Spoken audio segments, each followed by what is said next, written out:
به فارسی چه بهش میگن که آره یه دونه مودیفیکسیون، یعنی یه دونه چیز کردن. اینا همین شخص تروریست رو که 20 میلیون هم سرش جایزه گذاشته بودن میان یه تغییر چیز میدن، مقال یارو مال کرد براش میذارن، یک گاز نگیره، کوزبند براش میذارن، آقا شده بر ما دموکراسی.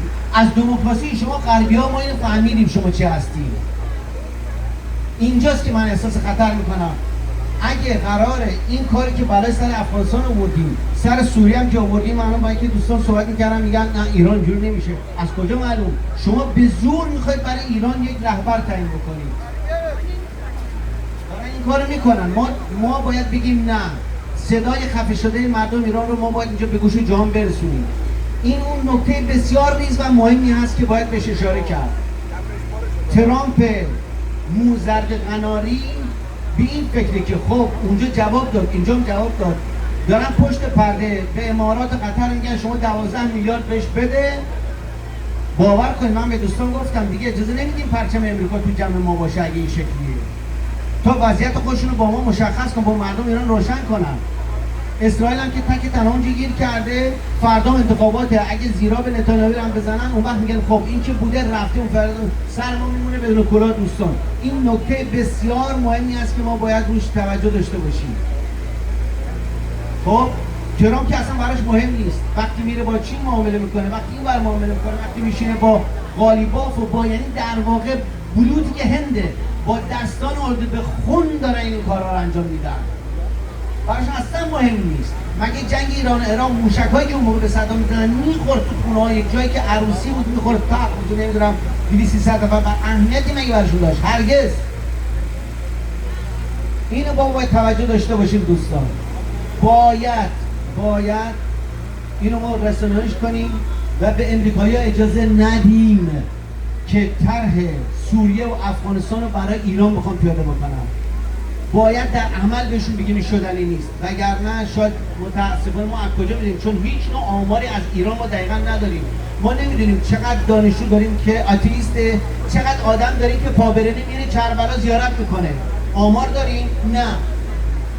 پس هر چیزی در ایران محتمله که بیان بگن آره آقا مردم ارزونی میخوان، خب احمدی نژاد هم میتونه برای شما ارزونی بیاره، مگه همین طرح یارانه به شما نداد؟ آقا برید دیگه یواشوش. این خطر هست، باور کنید خطر هست. ما باید اینو فقط گوش بزن کنه، آویزی گوشون بکنیم، نه اینکه میگیم پیاده میشه. تا حالاش که ببینید، اینو من به شما بگم، بار اول که اسرائیل داشت مرتب همجوری میکشت، کشت اومد به خامنه‌ای که رسید نذاشتن، گفتن آمریکا ترامپ نذاشته. فردای اون روز ترامپ برگشت چی گفت؟ برگشت به خامنه‌ای گفت من تو رو از یک مرگ خفتبار نجات دادم. شما همتون شنیدید درسته یا نه؟ خب غلط کردی تو این از مرگ خفتبار نجات دادی. همین باعث شد 50,000 کشته به حساب توی آقای ترامپ نوشته خواهد شد. این مهمه. برای بار دوم اسرائیلیا فهمیدن که اینا نقشه دارن، میخوان یه رهبر داشته باشن، چون آمریکایی‌ها سیستمشون شکلیه. تو ژاپن هم وقتی ژاپن شکست خورد، یک گردان امریکایی رفته بود که امپراتور ژاپن بگیره، اینا گردان خودشونو سرکوب کردن، گفتن نه ما امپراتور ژاپن نیاز داریم، باید یکی این معامله ننگین رو امضا کنه که توقیع بردگی رو بندازه گردن ژاپن. تو امروز هم که امروز ژاپن داره پرداخت میکنه، آلمان هم همینطور به عنوان بازنده جنگ جهانی دوم. ما باید از گذشته درس بگیریم. سیاست امریکایی‌ها این شکلی متاسفانه. وقتی برای ما پول مهمه، برای من ایرانی فقط ایران مهمه. باید سیاست خودمون رو اعمال کنیم. برای همین شاهزاده رضا پهلوی شاه دوم گفته که به کسی نمیشه اتکا کرد، متکی بود. باید به خودمون متکی باشیم، چون اینا رو میدونه. خیانت به پدر خودش هم دیده. امریکایی که ادعای دوستی میکنه اجازه نداد که حتی وارد اینجا بشه، مگه اینکه تو تیمارستان بذاره بره. بنابراین من فقط خواستم یه مروری کوتاه داشته باشیم که ما بدونیم چرا میاریم اینجا، چی کار داریم میکنیم، چی میخوایم. اینا که دیده اون چادر سفید اونجا عمدن نذاشتن، جشن تابستونی دارن به زودی و خیلی دارن میخوان دعوت کنن.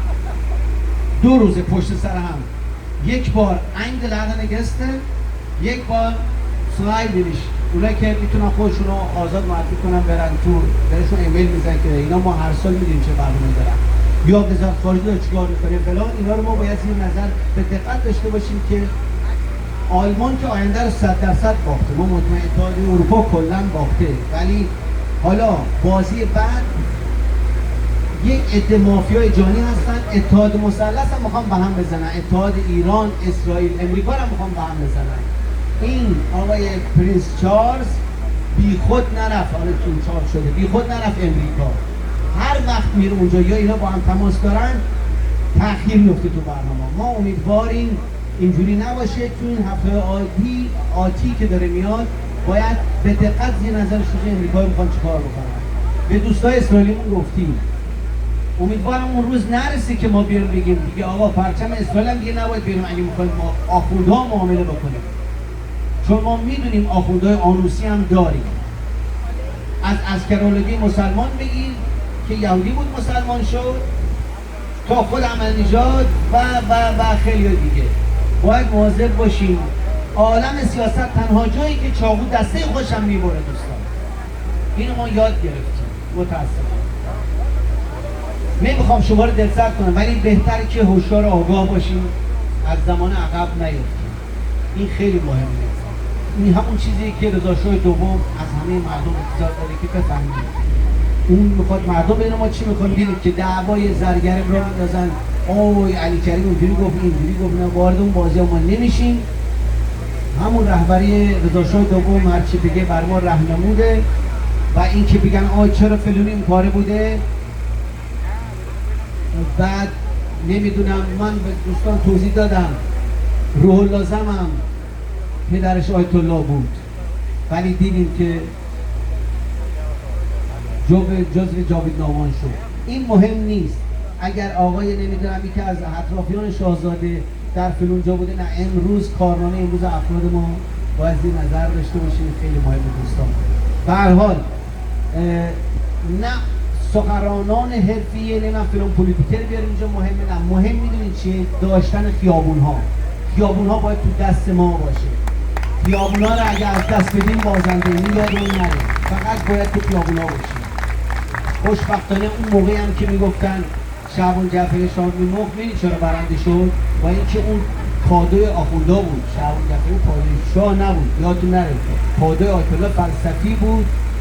و گفتن که خود اونا رفتن گفتن آقا مورچه ها شاه دارن، ملکه دارن، زنبور ملکه دارن، چرا ما نشته باشیم؟ چون خیابون دستش بود برنده شد. ببینید این خیلی مهمه. سیاستمدارا بودن ولی خیابونا دستشون نبود. ما اگه خیابونا دستمون باشه مطمئنا پیروزی با ماست. پاینده ایران جاوید شاه.